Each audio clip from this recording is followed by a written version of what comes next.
Assalamu alaikum мекендештер. Бизге бир айдоочу бир майы кызматкер тууралуу чакан видео материал жөнөткөн болчу.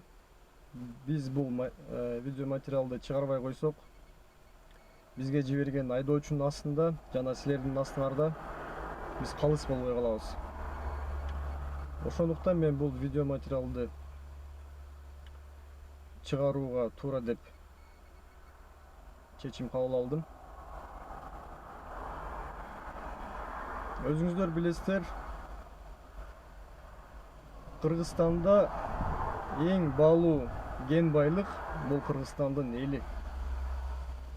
Кыргызстандын элинин эсебинен мамлекеттик кызматкерлер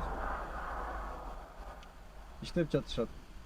Айлык маяна алып жатышат. Өкмөт аларга үй жай куруп берип жатат.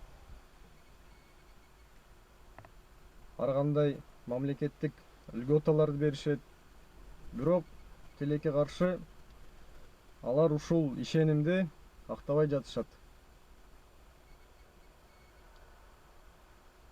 Менин айта турган оюм ушул.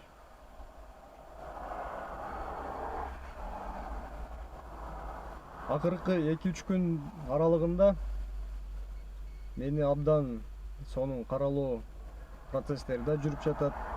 Мен ага эч кандай каршылыгым жок. Болгону мага бир жагдай кызыктуу болуп жатат.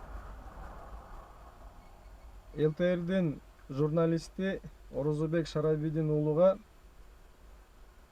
майы кызматкери Сулайманов Арстан ага лейтенант мен тууралуу интервью берген болчу. Эми ушул кызматкери тууралуу журналисттер ошол эле жолдош ага лейтенанттан интервью сураса эмне деп жооп берет? Мага ушул жагдай кызыктуу да.